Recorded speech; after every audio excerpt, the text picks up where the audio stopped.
Ladies and gentlemen, welcome back to week 12 of the playoff eliminator. Yes, we are getting to the final weeks of the season. We just saw another great slate of games played this past Saturday. We had some more implications on the playoff. Not too many mix-ups, not too much chaos this past weekend as compared to other weeks that we've had here on the eliminator. But this past weekend was also a very interesting week. We saw a few teams that were in the running go down, and we also saw kind of the emergence of some sleepers that we have to talk about now, because even though they might have been alive, we weren't really talking about them. Well, now all of a sudden their names need to be brought up because they are really starting to make a push for the playoff and for their respective conference championships for most of these teams, or for a few of these teams. So without too much delay this episode, let's go ahead and jump straight to the action, because we got a lot to talk about here. We got some good things to go over. So welcome back to the eliminator. Let's see what souls, what lives the Grim Reaper claim this Saturday. All right, starting off this playoff eliminator episode with the Louisville Cardinals. So the Louisville Cardinals were also on this list last week after they lost to California at home. Well, I did say that even though they hurt themselves when it came to the ACC championship race, that they were technically still in it because it was only their second conference loss. So if there was some more action, some more chaos like we have seen in the ACC so far this season, Louisville definitely still had a chance to get there. Well, that was until last Friday night. Louisville played on Friday night against Clemson. They were at home, and even though Louisville had a lot still in front of them, they had that game and then one more game, and it definitely could have been an ACC championship berth for them, if some other teams lost. But they decided to lose again, a close one to Clemson. Clemson has had a down year, but in the last few weeks they've kind of started to look better. But this was definitely a game that Louisville should have won if they wanted to get to the playoff, to the ACC title game, and they let this one get away from them too. So, unfortunately for Louisville, just a couple weeks ago they only had one loss and they were sitting pretty well. Now Louisville is officially eliminated from the playoff. There is no way for them to get to the ACC title game anymore, and definitely no chance at an at-large bid. So Louisville, better luck next season. They started off very well, but kind of just let it fall away, get away from them at the end. So tragedy for the Cardinal, but they look forward to the bowl season. The Cincinnati Bearcats. So the Cincinnati Bearcats also lost again. They lost.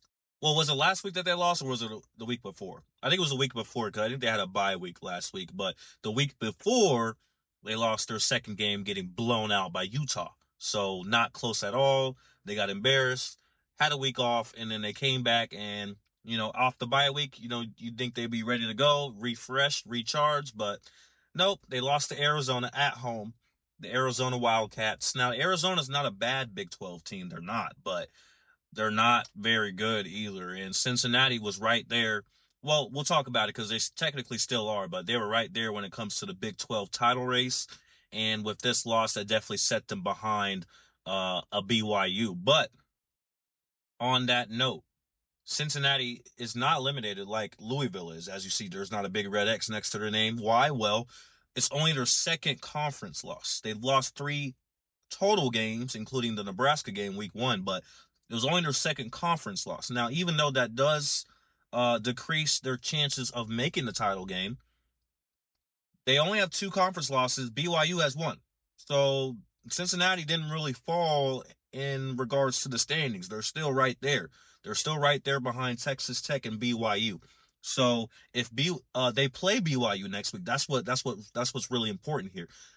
Those two teams play each other next week. So if Cincinnati beats BYU, now BYU has 2 conference losses and Cincinnati has the head-to-head. So I still think even with their loss to Arizona, they still have a great chance to jump BYU by beating them next week. So I can't eliminate Cincinnati even with 3 losses, but if you still have a chance to get to your conference title game, especially as a Power 4 team, you're not out of it.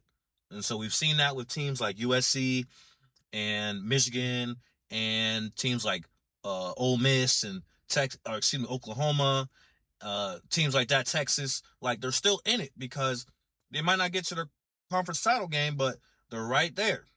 They're right there. So, when it comes to Cincinnati, I can't eliminate them yet because they still have a shot to win that game. And if you win that game, you're in. So the Cincinnati Bearcats, even though they are on the thinnest of ice, and I mean the thinnest of ice, they're still not eliminated. So, Cincinnati, you're on alert, but you're still in it. You got to keep winning these games. You definitely have to beat BYU next week. That is their goal.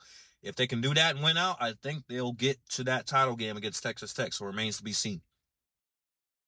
South Florida. So I don't even want to talk about the group of six anymore. I don't think anyone does. I think everyone is kind of collectively, everyone who's not like, a group six advocate. I think we're all kind of collectively disappointed by the group of six race this year because last year it made sense. Boise State would have made it either way, in either format they would have made it because they were just that good.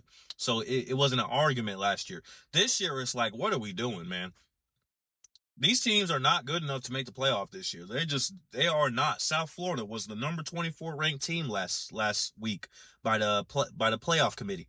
They were the projected group of 5 champion to represent. They lost again.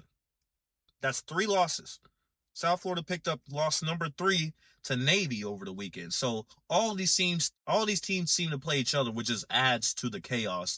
South Florida's played Memphis and Navy and North Texas. North Texas has played a couple of them. Navy's played all of them. East Carolina, we'll talk about East Carolina's played basically everybody. The American Conference is just an absolute shit show this year. Even though there's multiple good teams, none of these teams are good enough to stand out. None of them are significant enough or good enough to stand out when it comes to this race because they just keep beating up on each other. So South Florida, 3 losses to Navy. Memphis has 3 losses now. Tulane, 2 losses. Navy, 1 loss. North Texas, 1 loss. Remains to be seen for them. It's just none of these teams deserve to be in the playoff this year. And I think everyone kind of understands that at this point. But one of them has to make it. And now that the American is cannibalizing each other, now you're leaving open an opportunity for a team like James Madison that's now starting to come up because James Madison 1 loss out of the Sun Belt. There's other teams that are still in that running out of the Mountain West, UNLV and Boise State and San Diego State. So teams like that. So there's just a lot going on with the group of 6 race this season. And honestly, like, I think we need to change the format, the structure a little bit when it comes to these teams because I get it in years that the group of 6 is good, they should have a chance to be in. Yes, I agree. But when they're not very good, like this year where none of them are ranked, I don't understand why they're in the playoff. Like they're not one of the best 12 teams in college football. They're not even one of the best 25 teams. So it's like, what are we doing? You know what I mean? So I think we just need to tweak the structure just a little bit so that you actually have to earn your way to the playoff. Not just being compared to your peers, but being compared on an overall objective basis. So let me not spend too much more time on the group of 6, but just a little bit of my frustrations there. South Florida, they're not officially eliminated, even though they have 3 losses, and that usually is automatic for the group of 5, group of 6. But teams keep losing, and South Florida only has 2 conference losses. So technically, I think they can still make the AAC. Now, as we see in the last couple of weeks, if a couple of teams clinch a spot in that game, then that will probably eliminate South Florida because now they can't make it. But if they still have a chance to get to that game, I can't eliminate them yet. So once again, South Florida, 0.0001% on thin ice. But just like Cincinnati, I can't let them go just yet. The Pittsburgh Panthers. So Pittsburgh lost their 3rd game to Notre Dame. Notre Dame this past weekend absolutely destroyed them like they've been doing most of the teams. So very disappointing. Pittsburgh had a chance to kind of throw a wrench into the playoff race by beating Notre Dame. If they would have beat Notre Dame and Notre Dame would have got booted out of the playoff, because that would have been 3 losses for them, they would have been done. That would have left a spot open for another Big 12 team or another ACC team or even another SEC team. So that could have been interesting. Well, they couldn't get the job done. However, This was not a conference game. You know, Notre Dame is in the ACC and all the other sports, but not for football. So this was not a conference game. This does not count against Pittsburgh's conference record, which remains only at one loss. So even though this is their number 3 overall loss, they're not eliminated because they only have one loss in the conference. They're actually in the number 3rd spot right now. They're right behind Georgia Tech and Virginia, above SMU and Miami. So if Virginia loses a game, if Georgia Tech loses another game, another conference game, Pittsburgh's in it. Like, Pittsburgh's not out of it, even with 3 losses, even with, you know, if they lose another one now, these next 2 games they play Georgia Tech and Miami. So if they lose either one of those, then Pittsburgh's out. But if they beat Georgia Tech and Miami, I don't see how they're going to do it. But that's crazy. But if they can do it, they're in. They're in. They're in the ACC title game, that is. So it remains to be seen, but I can't eliminate Pittsburgh because they're right there. 3 losses and all, they're right there. So I can't eliminate the Panthers yet. The Panthers control their own destiny. They have 2 of the biggest games left in college football coming up. If you can win both of those somehow, I don't know anymore after seeing how they played against the Fighting Irish, but if you can somehow win those games, then the playoffs are on the table for you. They're right in front of you. Just gotta take it. So the Panthers, Pittsburgh, they're still in it. Can't eliminate them just yet. Real quick, we got a couple group of 6 teams to go over. So Southern Miss and Kennesaw State. These 2 teams have not been talked about at all this season, but for the last 5 or 6 weeks, both of these teams have been on winning streaks. Like, Southern Miss won 5 games in a row. I think Kennesaw State was on 6 wins in a row. They just quietly kept winning. Both of them only had 2 losses, so they were still on my honorable mentions list, because just like the other group of 6 teams, we have so much chaos that I can't eliminate a 2-loss group of 6 teams. So both these teams were still in the running. Well, they both lost their 3rd game this past weekend, so both of them are now eliminated officially. I would say that there's a chance that they could win their conference. I think one of them is in the Sun Belt, one of them is in the CUSA, or maybe it's the other way around. But I just don't see a team out of those conferences making it other than like a James Madison, because they only got 1 loss. Maybe even no, because I think they got 3 losses now. So the only team I see coming out of a non-American conference group of 6 is James Madison at this point. So if you're not James Madison, I really don't think you have a shot anymore, especially now both of these teams have 3 losses. So with 3 losses, I think I will officially eliminate both of these teams, but great years for both the Southern Miss Golden Eagles and the Kennesaw State Owls. Both of these bird teams had very successful seasons when it comes to their standards. So shout out to them and their programs. I'm sure they're going to enjoy their bowl games.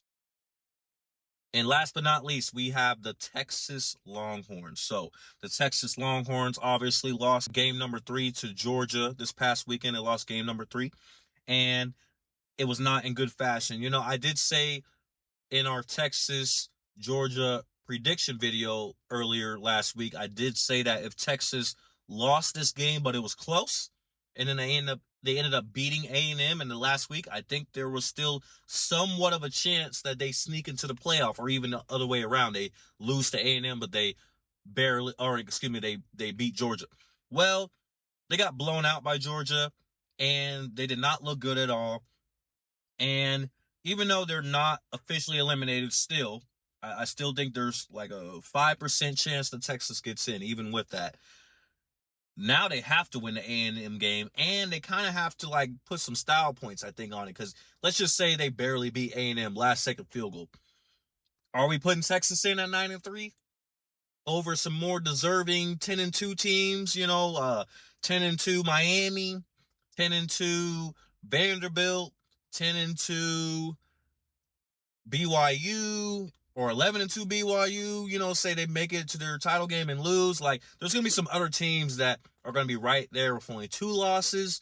And Texas, even though they do have a strong argument to be that 3-loss team, just a combination of the Florida game and the Kentucky game, and the way they let Vanderbilt come back on them in the 4th quarter in that game, and now the Georgia game. I just think all these not very, you know, not very good performances, not very convincing performances are gonna get them into the playoff. I just think when it comes down to the argument, to the resume, let's say it's Texas versus a 10-2 Miami, it's just like, I don't know, you know what I mean? But Miami only lost 2 games. Miami beat Notre Dame.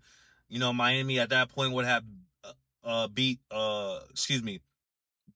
Pittsburgh and maybe even won the ACC title game or lost that game. I don't know, but it's just going to be a hard argument for Texas. Had 3 losses, no conference championship appearance, bad games throughout the season, and Texas did not help their cause with the way they played in Athens on Saturday. So going into that game, I thought Texas had a great shot, especially if they won that game.